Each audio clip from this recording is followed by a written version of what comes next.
Yes, sir. It is I, your boy from Bed-Stuy, and I greatly appreciate everybody tuning in for Don't F Up the Crime Scene, where me, special guests, will tune in and talk about our experiences on crime scenes and how to mess up the case. All right? So sit back and enjoy and holler back at your boy. Holla. What up, y'all? This is Officer Hurst, aka your dude, coming to Don't Fuck Up the Crime Scene, and let's get it. We're going to talk to a special guest right here. I've been knowing him for a few years. He's a homie home, and he has a lot of experience. It's A.Ricci. Homie is a kennel tech ACO supervisor, chief animal protection officer. Y'all understand what I'm saying? I'm hyping him up, right? He's actually on a boat right now. I just saw him on a boat right now, and somewhere off the coast of Maine. Motherfucker living up large. Okay, don't say nothing yet, goddamn it. So then, he's a former member, or maybe a current member, of the NACA board and evidence technician, and he was a officer, and he went to the deputy assigned to county crime scene task force. That's where I know him from because he's a blood guy. He knows blood, like blood splatter and all that good shit. Okay, and right now he's working at, again, he's director of operations programs at the Welfare Society of Kennebunk up there in Maine. He's like the bomb. He has 14 years experience. Welcome to the show, A.Ricci. What up, homie? Hey, what's going on? You don't know. You the man. You the man. My man is on a boat right now. Y'all can't see him. He is on a boat out in the seas right now. What's up, my brother? I'm just trying to enjoy life for all I can be right now. Oh no. You the man. You the man. Cause I met Adam way back. It's missed many years ago. And he was a police guy, stuff like that. He crossed over to animal control back and forth and everything. And for all, every month my dude and dudettes, A.Ricci is like the truth.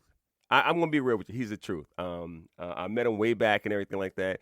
Before he got into his jujitsu and this, different types of stuff like that, he can fuck you up. Okay, he can actually whoop your ass if he want to. Okay, but he's out on the boat with his. I don't know who you with. I don't know if you got your daughter, your wife out there, like that. But he's on the boat and everything. Matter of fact, before we get into the easy eight, you on the boat, bruh? What's going on? Just last good weekend up here in Maine. Another couple weeks it's gonna be fall. It's gonna get cold. It's gonna do that snowing thing. So trying to get every minute out while it's nice that I possibly can get. The thing is, I'm being real with you. I'm jealous. I don't trust boats like that. Black men can swim, but the walking on water thing, I don't do that too much. But on a boat, I like a big boat. Because the matter of fact, what type of boat you have? How many feet or a foot? How big is it? If you really want to know, it's called the Cape Dory Typhoon Weekender. It's 18 feet. And that's a very small sailboat, honestly, for the ocean. My thing is that I look at you like this. You's a man. I'm not a man. Because I don't go shrimping and crabbing in the high seas, stuff like that. You're a man. You're a real man. I'm a girly man, okay? Girly man, girly hands, man. I'm old school SNL skit, okay? All right, let's get into the easy eight. I read the bio and stuff like that. I appreciate you being on the show, bro. Me, you homies, so it is what it is. But what's the best thing you like about your current job? What's up? Oh, my current job? One of the things I like about it is the size and scalability. Throughout my years in my career, I've been all over the country, different size organizations, different levels of responsibility. It's nice to be in an organization that has the proper funding to handle the amount of animals that it's taking care of, has the appropriate staffing, has all the fun community programs like a veterinary community clinic. We have behavior and training programs to help out the community. We have everything really in place to do everything the way it really should be done versus other places where, best intentions, didn't have the finances, didn't have the people, didn't have the structure. Whereas, now it's peaceful. I can go to work at 8 o'clock in the morning and I can leave at 4 and it doesn't follow me home. I got you. I know you worked there a few other places. Say that, right? Because everyone else is always it's always one more thing. And, I've done that for far too many years. And now to be where I'm at, I wouldn't trade it in for anything. Like I said, I appreciate it because it's authentic and it's real because I've seen you work. I've seen you work from in Maine, how you worked in Arizona, and you went to Texas a little bit, stuff like that. So and you back home in Maine. I've seen you put in the work, and a lot of people don't understand how to put in the work. So at your current job, I'm glad everything's working out with your boss and everything. She's a homie. I need to get her on too. She's a homie. So what is your favorite book? Definitely have her on. She's amazing. Okay, don't plug her now, goddamn it. We talked about it. Holla back now. Okay, all right. I just I got what? Cause see, y'all don't know. Adam will take over shit. Okay, Adam will take over shit. He is a take charge type of guy. That's what I love about him. Right? All right. I have to throat punch his ass sometime, but I have to get the upper hand because I'm taller than him. Okay. Because if not, he'll put me in an arm bar. This real shit. Okay. Adam got some skills. All right. But I'm taller than him. I weigh a little bit more than him, so I have to watch his ass. But you definitely have the size advantage. oh no, that's okay. Don't be trying to call me large, bro. Don't go there with me, bro. Okay. Be nice about it, right? No. The next time, Cobra Kai, I will sweep the leg. I will sweep the motherfucking leg. Okay, playing with me. What is your favorite movie or book? Oh, favorite movie. Secondhand Lions. Do you know what that one is? No. Tell me. Oh, it's got Michael Caine in it. It's got Robert Duvall and like Haley Joel Osment. It's like an older film. Okay. Older guys that like were all these different wars, had all this money from Sheik, and everybody wanted their money, and just kind of telling the stories of like this kid growing up, and they were like recluse grandfathers, how they like opened up to this kid and whatnot. And they had a pet tiger, so that was pretty cool as well. It's probably not what you were thinking, because then if I'd follow up like my other favorite movies, would be like Heat. Would be, things are a little bit more action driven, police drama esque, but for some reason, Secondhand Lions is like one of those ones that speaks to me. Oh, and The Last Samurai would be another one I'd throw down. Yeah, I'm a big Tom Cruise fan. Even though people hate him because of his beliefs and stuff like that, I can give a fuck. But I think he's a great actor. I look at back in the day, my favorite actor was Robert De Niro. He would transform. No disrespect, Robert. I don't think you're listening to me, but he's a character of himself now. But back in the day, between Taxi Driver, when he was Neo in Heat, because I love Heat. Thank you. I love that. Michael Mann, he's a genius. Michael, put me on. I'm just saying. I can act. I can be a fella. Just saying.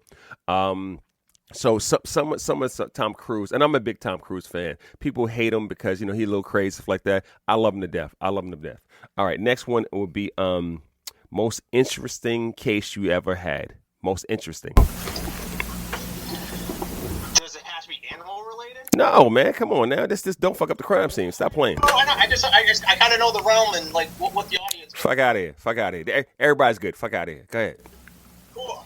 So my best case ever was while I was a police officer up here in Maine.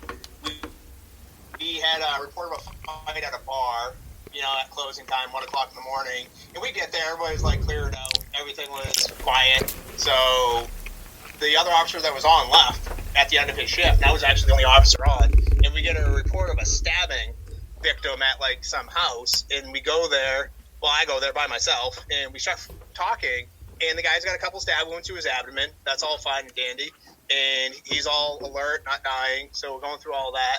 And he had just come back from the bar with his brother-in-law. And I was like, so you just getting a fight up at the bar? And they're like, yeah. I'm like, so you got stabbed? He's like, no, I didn't get stabbed at the bar. And I'm like, well, how did you get stabbed? He's like, you wouldn't tell me anything. So this guy and his brother-in-law got the shit beat out of him at the bar. They're all beat up in other ways as well. And the brother-in-law was upset at his brother-in-law, right? You mean about getting beat up? So they went out there, and on the drive home, the guy pulled out his knife and started stabbing him in like the passenger seat. And the only reason why I figured this out, because again, you brought up that I was a blood guy, I was standing next to the minivan, and I saw like cast-off patterns across the deck. Because nobody's bleeding, right? They're going to be pools of blood, right? There's going to be that type of it. But again, I just look at the dash, I saw like, there's 3 cast-off patterns. Weird. And I started asking him about it. And it gets even crazier because the brother-in-law is married to the sister and all this. So next thing you know, the husband in the deal ends up like admitting that he stabbed the brother. She comes unglued, starts attacking him across the porch. We're fighting everybody. I'm slipping and sliding in blood, covered in blood, fell down on the porch, all that. Had to back up from another another place, another agency coming over. It was just amazing. Just like one of those like stories that like it's probably not the sexiest, it's probably not like the most involved, but it's the one I enjoy the most just because it's just so abnormal. Like just the way everything worked out and a little bit of the knowledge and skill set I had like played out on a regular patrol call rather than like a big time investigation, whether it was a shooting or some type of burglary situation or anything like that. I appreciate that because cognitive bias, I actually follow the evidence. I was taught that a long time ago by a whole bunch of crime scene people. And again, if you don't know, if you would listen to this, is called Don't Fuck Up the Crime Scene because what we try to do is not don't fuck up the crime scene. I appreciate Adam coming in. He's on the boat sailing, in the mainland, stuff like that. Man, I hate you. And anyway, next one. Next one is favorite food to cook or eat. Oh, I am so basic. Like I don't even want to like answer this question. Come on, man. You know what I mean? Like I'm like a traditional like give me a steak and like a baked potato and like I'm like call it a day. Get all your protein, get a little bit of starch and a little bit of like carbs in you to like function and life is good. Come on now. I mean, you do have an Italian background. What's your background? Yeah, I got Italian, some Irish, so I should be like a little bit like more like into food, but like I blame like my family, my grandmother always like trying to like trick me into eating shit that I didn't want to eat. So now I don't eat anything. Okay, did you pass that on to your daughter? Because I know she's into the martial arts like you are. Well, yeah, I haven't really passed that along. She eats some stuff I look at and go like, no way in hell that would go in my body. So I don't know where she got that from. She gets into weird stuff. She learns about things on like YouTube and has to like buy these specialty chips and like that are absolutely disgusting just looking at them. But she'll eat them. I don't know why. How's the wife and how she's adapting to going back to Maine? Because I know she's a Mainer too. Yeah, so we're both from here, so we got family. So there's a negative. No, there's a negative. I don't really have much pause there. I will say Maine is beautiful if you want to come visit it. But after living 30 some odd years here, I'm over it. After Texas, I made a promise to my daughter because I was kind of hopping around, going to different jobs, living my life in my career. And I told her after Texas, if that didn't end up sticking for a long time, that we would go back to Maine. So we are here until she graduates high school. And the day that she graduates high school, I am going to be applying for jobs somewhere in the Gulf Coast. So anybody listening, be thinking of me in about 6 years. Hey. Well, I'm going to retire overseas. I'll have a hacienda and at least an apartment for now. I'm going to probably go to Ecuador. Everybody kind of knows already going to Ecuador. That'll be my base off. And then, I have my producer and a few other people to come with me, stuff like that. Because, I travel with a clan, you know what I'm saying? But I got a room for you and your wife. And if your daughter want to come, I got a room for you. I'll send a car and stuff like that. I'm very hospitable. You know I am. And, all right. Yeah, absolutely, man. Next question is... Okay, this is a good one because it's a namesake. Have you ever fucked up a crime scene? Oh hell yeah! like so many of them. Because like that's the thing about it is because it's like a skill set that you're always developing. Right. I feel like people go to training and you walk away with just enough to like kind of know what you're doing, but it's not until you're actually getting out there and beyond just the training education. You need the experience side of it. And I feel like you gain more experience from like your mistakes and your failures by being reflective and learning from them. Like that. There's so many things I would have gone back and like done differently. I don't care about the conviction rates. I don't care about anything else. I was always just so focused on my quality of work that I was never happy. So that's kind of like a character flaw. No. Probably a positive. It's a bit of a character flaw. No. Adam, you're so anal. You're so anal. And I appreciate it because you're about that life. And after this interview, I'll probably bring you on for when I do details and because we're gonna spin off of this podcast into another one. And I'm sorry, YouTube. I don't like YouTube because they take 45% of your money. But I will do some type of, I'm being real with that shit. But I will do some type of breakdown, and I'm not trying to put it out there because it's not copyrighted yet. I want to have you on, have Merc on, have a few of my OGs on, and I consider you one of the finest in the games. And listen, everybody who's listening, y'all gotta understand. we all work together. This is a group thing. This is not a us thing. It's not like this person knows more than you. We learn, and I appreciate you saying you fucked it up, because some people don't fuck up because they are they have coordination, everything. They have time. They have a whole bunch of stuff. I spoke to my boy Ashby up in New York. He runs animal cruelty up there in New York. When Nick retired, but they are the elite. They are fucking detectives. They are New York City finest doing animal crimes. And we talking, bro. You don't get no better than that. Know what I mean? You got like hundreds of years of just knowledge of knowing how to do shit, and then they do shit and win shit. You know what I mean? And I'm being real. Me, I'm still learning, because I'll text AKA our fairy godmother Merc, and I say, hey, I fucked up here. Can you holla at me? And she's the best thing in the world. And I have Amanda Finch like that. I hit Amanda up here and there. The thing is, Jim Crosby. I'm dropping names, guys. I'm dropping mad names. Okay, all right. But Adam is a blood guy. If you have blood splatter, blood driplets, like that, if you have questions, hit my man Adam Ricky up, because Adam know that shit. Real talk. All right. Next question. Favorite place to visit or vacation? So I'm not much of a vacationer, but like, I'll tell you this right now: if it's on the water and it's a sailboat, I'm probably game for it. I'm looking over the boat right now, and I see like this gross green water. I can see like a foot down. I would like to go someplace where it's like nice, crystal clear, like blue water. That'd be amazing. Anywhere below like Florida. Well, okay. So I'm going to Belize probably in the next year. I'm going to me and my daughter. My daughter's taking me to a Nets game up in Brooklyn in a few weeks. A few weeks, and then I'm gonna probably try to bring her out to Belize. Okay, Belize has crystal water like that. The infrastructure, no disrespect, could be a little better. I think it's a good opportunity for investment. Belize, I want to say it again, Belize. If you got $1 million, I don't have $1 million yet, not yet. But Belize is a good tropical Caribbean country.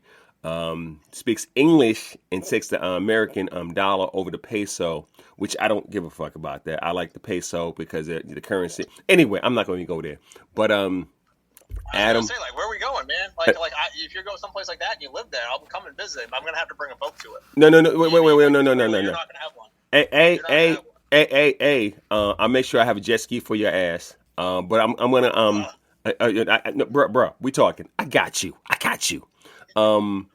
If you can't like harness the world and the things that it gives you, like, does it even count? Like, is it really even a skill? We talking, bro. We talking. I'm about maybe 6 years from retirement, permanent. I'll still teach, but physical labor, fuck out of here. But I'm gonna go. I'm looking at Belize. I'm going to Vancouver in a little while to take a retreat and go over finances. And anybody listening, y'all need to, if you have a significant other or you have a family like that, you need to get a family trust, not a will. I'm gonna say it again: family trust, not a will, because a will have motherfuckers in probate getting that money. And we talking, bro. We talking. I try to drop jewels when I know jewels. You know what I'm saying? And like this, me and Adam go back. We go back. Yeah. I mean, like 12 years. Easy. Nah, I mean. And I see Adam up there. We hug up. I watch him. I take pictures. I send him the pictures like that because I respect the game. Know what I mean? And people don't understand that. This is real talk on a real talk show on a real podcast that I'm about to produce. Y'all the motherfuckers don't understand what we put into this work. Blood, sweat, and tears. That shit for real. I mean, that shit for real. I've been bit before. Adam has been bit before. I mean, you didn't tackle people. Hey, no, back it up. Back it up. Oh, fuck. What? You ain't never been bit? Ow. Kidding me? Oh, here we go. This preppy motherfucker here. You ain't never been bit, bruh. Yeah, not doing this work. Once when I was a dog trainer, it just nicked me. But like, I've never been bit. Here we go. I got no scars, dude. Okay. So y'all heard him on the air jinx himself. That motherfucker about to be got. Okay. Uh, Director of operations. I love it. I love it. He said, "Motherfucker, I stay in the office, bitch." I No, love I it. don't. I'm out in the kennels and I'm out and around and I run playgroups and things like that. But at this point, like, I feel like I got that part down.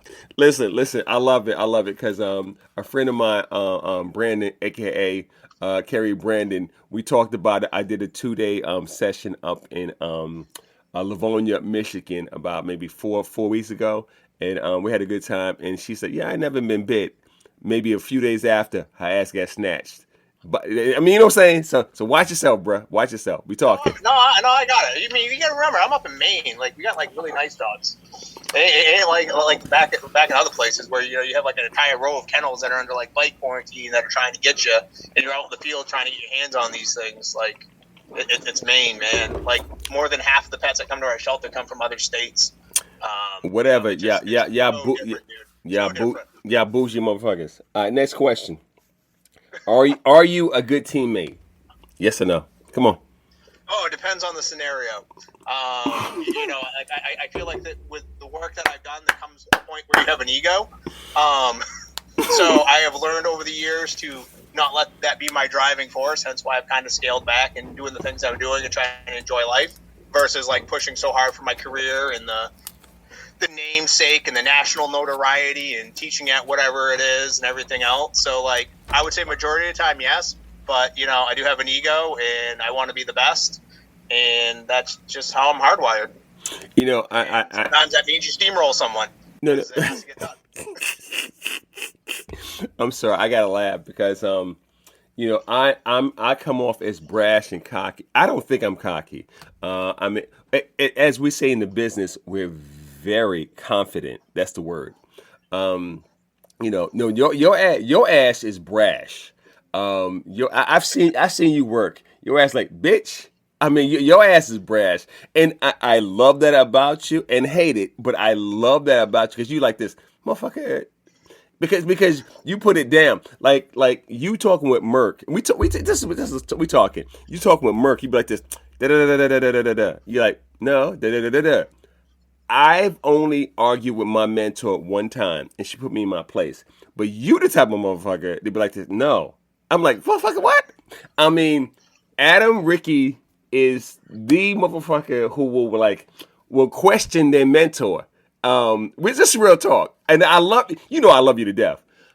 This Yeah, I know it. this motherfucker here be like this. Now, I would challenge you and raise you, and I'm like, this ain't poker. This not poker, But There's nothing more fun than being devil's advocate. Like, and sometimes I will just take a stance because it seems like a fun thing to do, just to see if the person really knows what they're talking about. And- I will straight up do that just for the fun of it. I've seen it. And see, we talking guys. Okay, I have worked with Adam. I have trained with Adam. He's been a mentee and a mentor at different times. Y'all don't understand what we talking about. This is the real shit, okay? And Adam, if you get a chance, if he ever trains, he teaches you some good shit, okay?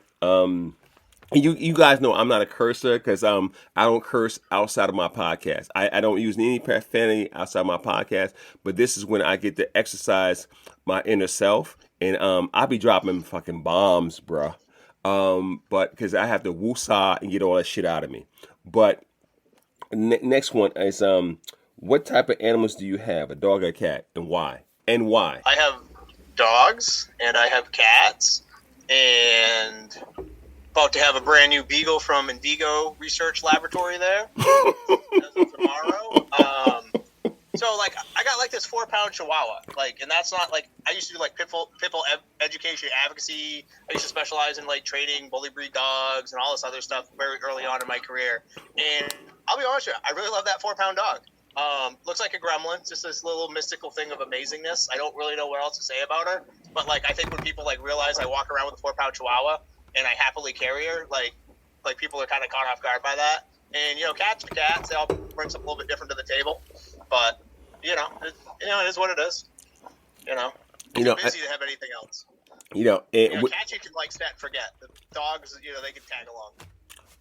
You're funny. We're gonna revisit that later because I'm bringing one of my colleagues in later on, and Colleen Lynn, and she has a very popular and very viral type of website, dogs.org. No, dogbites.org. And we're going to talk, and I want to bring you in. I want to bring you into a session. I bring Dan in. Probably bring Dustin in. I'll bring you in. Colleen's going to probably lead it, and it's like that. And it's not beat up on Colleen. Colleen Lynn is, and she's an advocate for bite prevention, stuff like that. But she's my girl. And the thing is, I put on record like who I rock with, who I don't rock with. But at the same time, Adam, I'm open to putting you on, and it's not personal. The one thing I had to learn is it's not personal. It's never personal. It's business, and I had to learn. I had to fucking learn that it's business. We deal with animal welfare, not animal advocacy, but we switch over to animal advocacy proxy to what we fucking doing. Does that make sense? Yeah, absolutely. You know, and my thing is, you know what I'm saying. All right. In our failing moments, because I got you on the what you call it. All right. Anything you need to promote? Where you from? What you want to do? Because I got 4 minutes. What is the best thing about Adam Ricci? And I mean, I hate the wind blowing. I hate the sails going. I hate your ass right now. Okay, and this motherfucker in the middle of the ocean. Well, you should actually see what was going on right now. Amanda's with me in the. What up, girl? What up, girl? I got to throw the hands up. I was just watching her up on top of like the hull there and like trying to grab it and reach out over as it's flowing around in the wind. It's amazing. She almost went over. It was great. But you stupid. She's giving me a gesture. She's not very happy right now. Again, I appreciate the time with you. Adam, you know you're a guest anytime you want. You my boy. So holler back anytime, every time, all the time. And then we can get together. Hopefully I'll be coming to Maine. When they do the next conference, I see if they're gonna bring me up. And again, I'm actually cheap compared to everybody else. I don't charge a lot. And let's talk. All right, brother. I'm out. I appreciate you. Is there anything you want to promote before you go? We got 2 minutes. Anything you want to say? Dude, I am so past promoting. I'm no longer on the NACA board. I have no anything. I just exist in my world for myself. So I don't have any of those things anymore like they used to hear from me. No. I appreciate it, bro. All right, I will holler at you later. I'm about to stop the recording. Hold on 1 second. I'm about to stop. And I appreciate everybody tuning in to Don't Fuck Up the Crime Scene. This is Adam Ricci. He is like the bomb shit of Kennebunk. All right? And that's a wrap. Greatly appreciate everybody tuning in. It was a pleasure. I always have fun talking my stories and all that good stuff. So again, tune in to dfutcs.com. Don't F up the crime scene. Holler back at you guys later.